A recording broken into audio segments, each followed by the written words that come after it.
America के राष्ट्रपति Donald Trump Beijing से बैरंग वापस लौट आए। जिस उम्मीद के साथ उन्होंने चीन की ये यात्रा की थी वो ईरान संकट पर बिना किसी बड़े कूटनीतिक समाधान के खत्म हो गई। उन्हें ये उम्मीद थी कि शी जिनपिंग के साथ बातचीत से तेहरान पर दबाव बनाने में मदद मिलेगी, लेकिन ये बात जानते बूझते भी उन्होंने नजरअंदाज की कि चाइना कहीं ना कहीं बैकडोर से ईरान को मदद दे रहा है, तो भला वो अमेरिका जो कि अघोषित रूप से चाइना का दुश्मन भी है, क्योंकि दोनों एक दूसरे को सुपर पावर के चक्कर में थोड़ा नीचा दिखाने की कोशिश तो करते ही हैं, भले ही एक दूसरे के खिलाफ वो उतना कामयाब हो पा रहे हों या नहीं। नमस्कार, मैं हूं आशीष त्रिपाठी आपके साथ। एक तरह से कहें तो ट्रंप को बीजिंग से बेआबरू होकर लौटना पड़ा।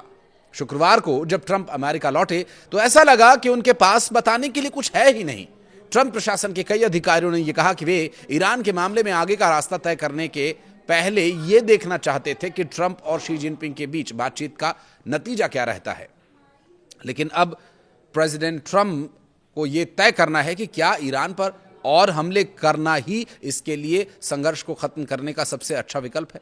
एक ऐसा संघर्ष जो उनके शुरू में अनुमानित 6 हफ्तों से कहीं ज्यादा लंबा खींच चुका है। सबसे ज्यादा जो महत्वपूर्ण बात है वो ये कि ऊर्जा संकट काफी गहरा गया है। तेल और गैस की कीमतें बढ़ गई हैं। अर्थव्यवस्था पर इसका एक घनघोर आघात हुआ है। मामले में ट्रंप की लोकप्रियता में भी गिरावट आई है। तो वहीं सूत्रों ने बताया कि प्रशासन के भीतर इस बात को लेकर अलग अलग विचार हैं कि आगे कैसे बढ़ा जाए। पेंटागन के अधिकारियों सहित कुछ लोगों ने बहुत ज्यादा आक्रामक रवैया अपनाने की वकालत की, जिसमें टारगेटेड हमले भी किए जाने की बात तक कही गई। इसके पीछे उनका तर्क यह था कि इससे ईरान पर समझौता करने का और ज्यादा दबाव पड़ेगा। देखिए, किसी को भी उतना ही डराना चाहिए जितना कि वो डरे, और उस डर में जब तक वो है तब तक आप उसका फायदा उठा सकते हैं। लेकिन एक समय ऐसा आएगा कि दबाव इतना होगा कि डर पूरी तरह से खत्म हो जाएगा, और वो स्थिति ईरान की बहुत पहले ही बन गई थी जब अयतुल्लाह अली खामेनेई की हत्या की गई। वहीं कुछ अन्य लोगों ने डिप्लोमेसी पर लगातार ध्यान केंद्रित करने की वकालत भी की है, और हाल ही के हफ्तों में ट्रंप ने भी खुद इसी रवैये को अपनाया, इस उम्मीद में कि सीधी बातचीत और आर्थिक दबाव का मेल ईरान को किसी समझौते पर राजी कर लेगा। लेकिन इसमें सबसे बड़ा पेंच है ईरान का सख्त रवैया। अप्रैल में ट्रंप द्वारा संघर्ष विराम की घोषणा किए जाने के बाद से ईरान ने समझौते की अपनी शर्तों में कोई खास बदलाव नहीं किया है। शुक्रवार को एयरफोर्स 1 में पत्रकारों से बातचीत करते हुए ट्रंप ने ईरान को ताज़ा प्रस्ताव के बारे में कहा।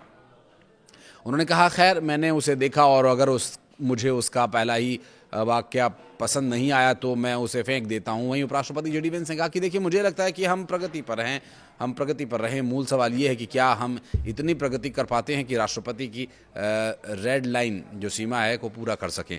चूंकि ईरान अपने सख्त रुख से पीछे नहीं हट रहा, इसलिए ट्रंप का सब अब जवाब देने लगा है। असल वजह यह है कि ट्रंप को दुनिया से इस विषय पर सहयोग नहीं मिल रहा है। पहले यूरोप ने धोखा दिया, अब चाइना ने पीठ दिखा दी।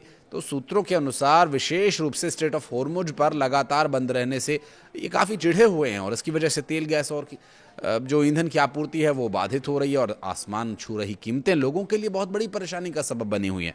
भारत भी इससे अछूता नहीं है। ईरान के नेतृत्व में कथित मतभेदों ने भी बातचीत को अधिक जटिल बना दिया है। व्हाइट हाउस के प्रवक्ता अन्ना केली ने CNN से बातचीत में कहा कि राष्ट्रपति ट्रंप के पास हर विकल्प मौजूद है, हालांकि उनकी पहली पसंद हमेशा कूटनीति ही होती है। अब देखिए, प्रवक्ता है, कुछ ना कुछ तो कहना ही पड़ेगा।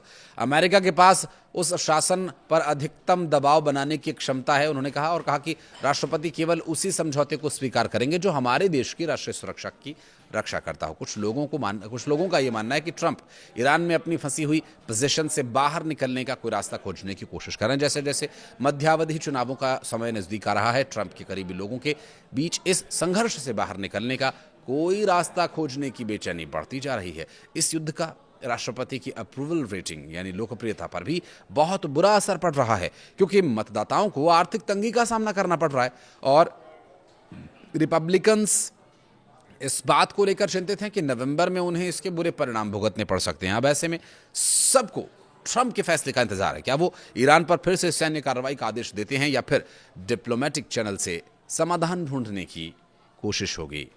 ट्रंप का रवैया देखते हुए आप क्या सोचते हैं, कमेंट सेक्शन में ज़रूर बताइएगा।